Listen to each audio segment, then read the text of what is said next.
Bismillahirrahmanirrahim. Assalamualaikum warahmatullahi wabarakatuh dan salam sejahtera.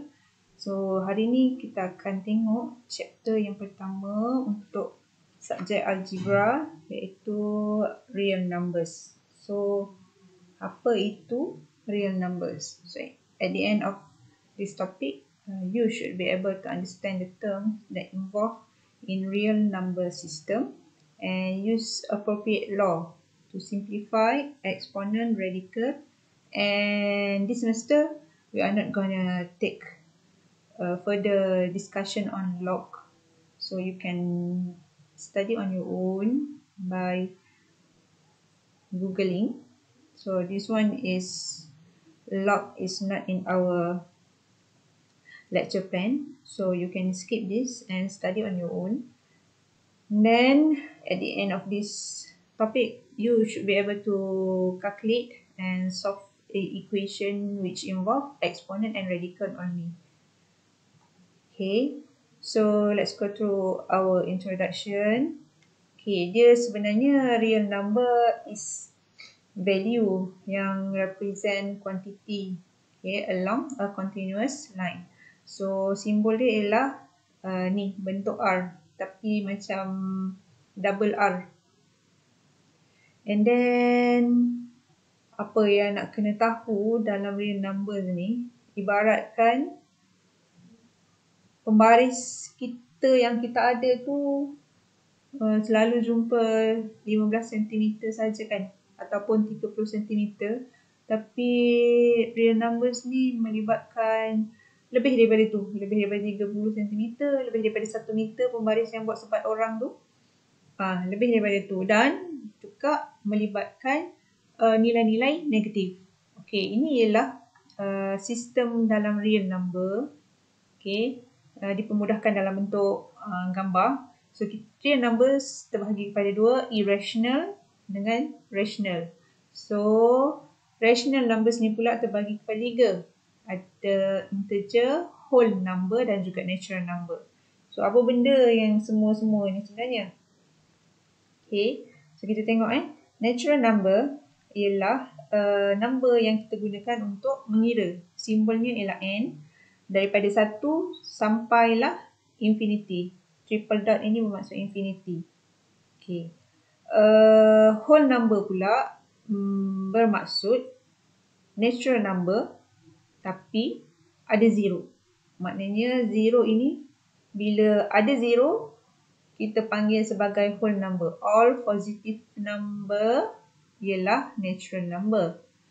But bila ditambah dengan nombor zero, dia akan jadi whole number.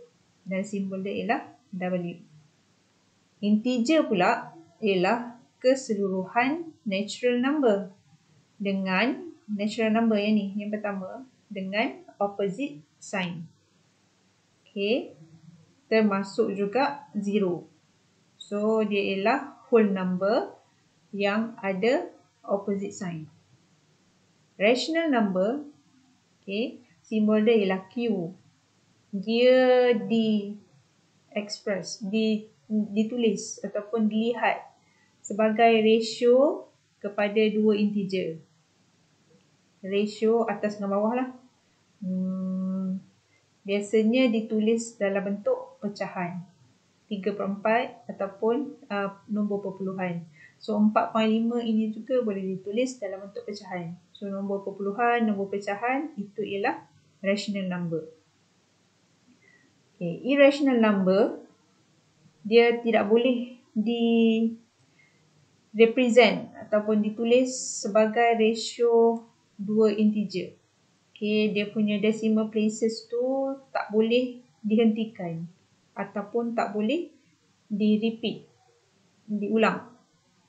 Okay, contoh irrational number ialah pi.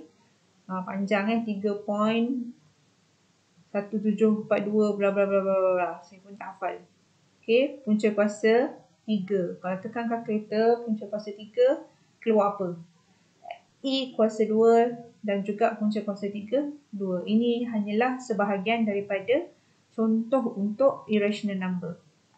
Okay. Kat sini adalah Contoh-contoh dan ringkasan kepada kita punya teori tadi. Okey, nak tengok kefahaman kita.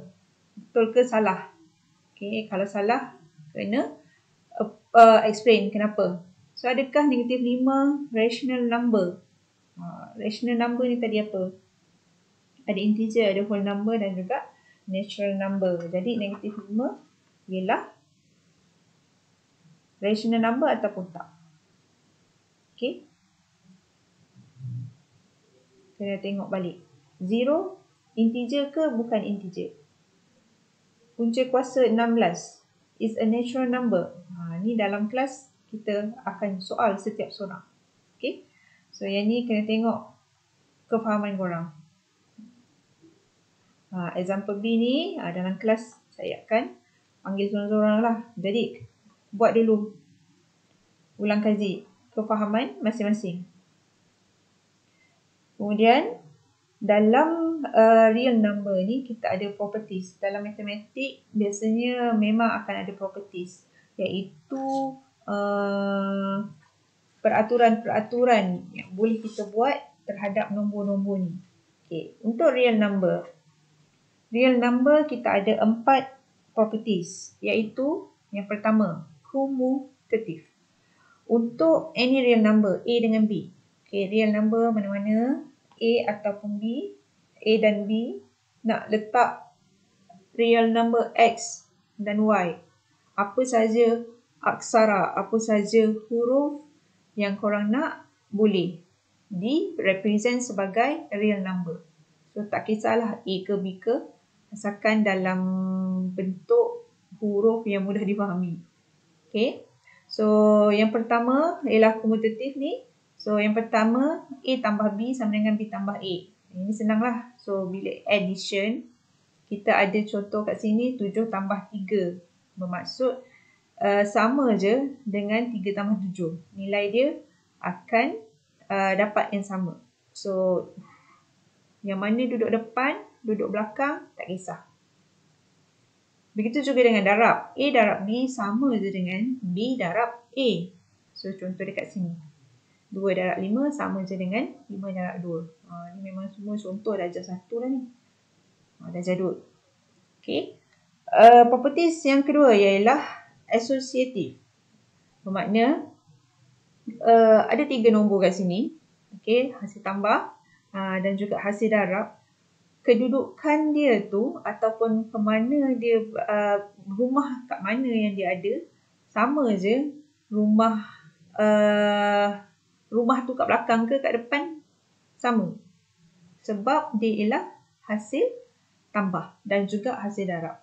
Sama juga lebih kurang macam commutative tadilah. So, tambah dengan darab, properties dia kat mana-mana pun dia berada. Kalau dah tambah je, memang tambah lah. Samalah. Letak dekat dalam rumah kat depan ke, rumah kat belakang ke, rumah kat tengah ke, tetap sama. Okay. Tambah dengan darab ya. Okay. Distributive. Ini darab berkahwin dengan tambah. Okay. So, tengok yang pertama ni. A darab dalam kurungan B tambah C. Okay. Kalau kita ikut turutan nak selesaikan, mesti selesaikan yang dalam kurungan dulu. Okay.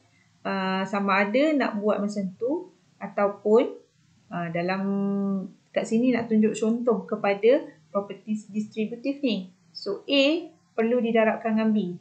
A nak masuk rumah B tambah C. Okay, mesti A bersalam dengan B dan A bersalam dengan C. Sebab itu hasilnya akan dapat A darab B tambah A darab C. So, kat sini boleh tengok example. Begitu juga dengan inilah. A duduk belakang, masuk pintu belakang. Okay. Pergi dapur.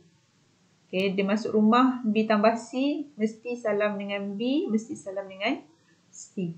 So, itulah distributive. Yang keempat ialah identity. Okay. Any real number A, bila ditambahkan dengan 0, tetap akan dapat A semula. Dan bila didarabkan dengan 1, akan dapat nilai yang sama. Okay, itu ialah identity. Kat sini ada example C. Korang tengok dulu dan selesaikan apakah properti untuk ke-55 example kat bawah ni. Dalam kelas kita akan bincangkan ya. Okey, terima kasih.